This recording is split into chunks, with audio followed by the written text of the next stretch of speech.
Hello everyone, my name is Victor Okpanachi. I'm here to present on microbial water monitoring and application of mutagenomics to detect communities that are hotspot for Vibrio cholera in Dar es Salaam, Tanzania.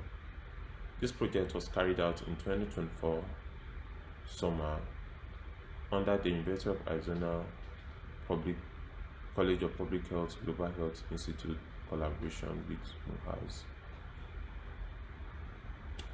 The research objective was to conduct a microbial water quality assessment to identify and quantify the presence of total coliform and E. coli in water samples collected from various districts.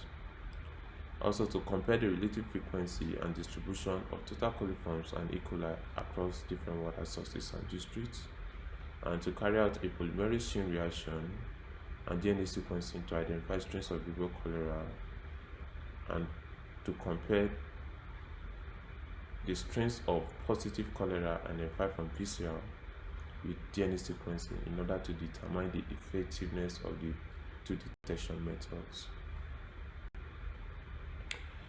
We randomly collected water samples from various water sources in a 1 liter sterile bottle for microbial analysis, adhering to EPA standard for water sample collection. Total coliforms were visibly assessed after incubating the water samples at 35 degrees Celsius for 24 hours. So after incubation, if the water samples turned into a golden green or yellow coloration, it is termed to be positive for total coliform. And the presence of E. coli was assessed using a UV lamp, as you can see here, to estimate the bacteria present, and the estimate of the bacteria present was carried out using the IDES most probable number techniques. Using a vacuum pump and a membrane filtration unit, filtration was carried out to maximize DNA recovery, and after filtration, all filters were transferred into a power bead produced for DNA extraction. And DNA extraction was performed using the NICI power soil protocols.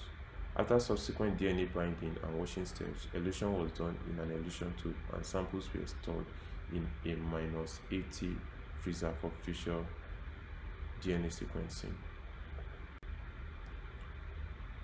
So this is the result of the microbial contamination of water samples across the different water sources.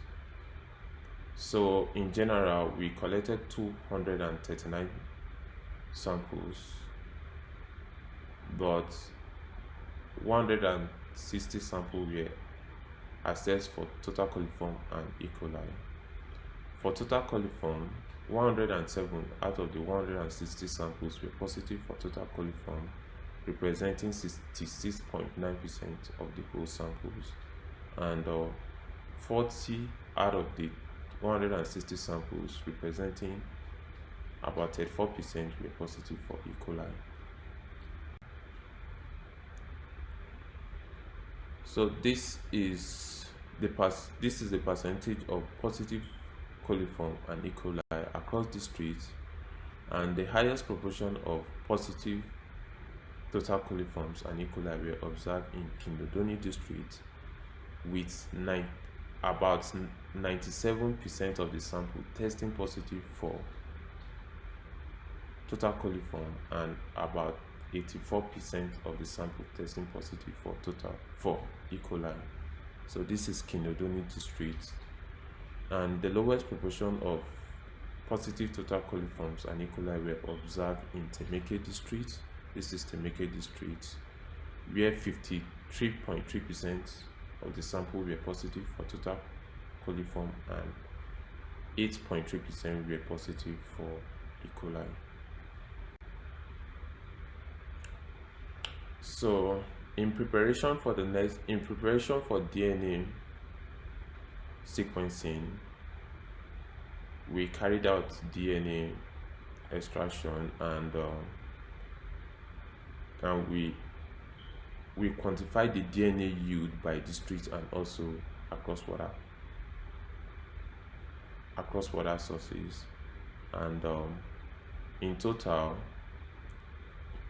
In total, we extracted DNA from 83 samples from Ilala, 87 samples from Kinoduni, and 69 samples from Temeke. And these are the median DNA yield. And also we extracted 10 samples from the stream, 8 from open well, 10 from the beach, 57 from closed wells, 8 from vendor, 133 from boreholes, and 20 from public taps. So the DNA yield across district and water sources indicate the level of genetic materials present from organisms in the water samples. This may serve as an indication to the diversity and abundance of microorganisms present in the water samples. My insight from the research experience, I gained better insights into the level of fecal contamination in the various water sources. So in the various water sources, the level of fecal contamination varies greatly. And also, attaining sustainable development goal 6.1 by 2030 may prove to be a huge challenge. The SDG goal 6.1 seek to guarantee universal and equitable access to safe and affordable drinking water by 2030 for all. But in the communities sampled, there is a huge inequality in terms of water infrastructure, with some communities having lots of borehole and public tap infrastructures, while some communities mainly depends on open and closed wells. And also the huge microbial contamination in the communities sampled also gave me better insights on the continuous prevalence of cholera and other waterborne diseases in Tanzania, and this called for continuous surveillance and urgent interventions.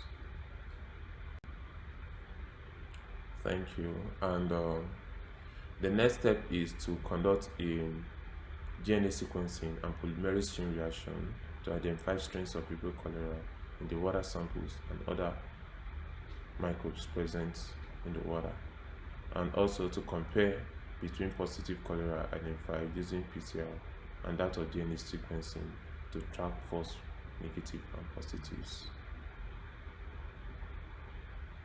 In this slide here was during one of the visits of the CDC team in Tanzania, in Dar es Salaam,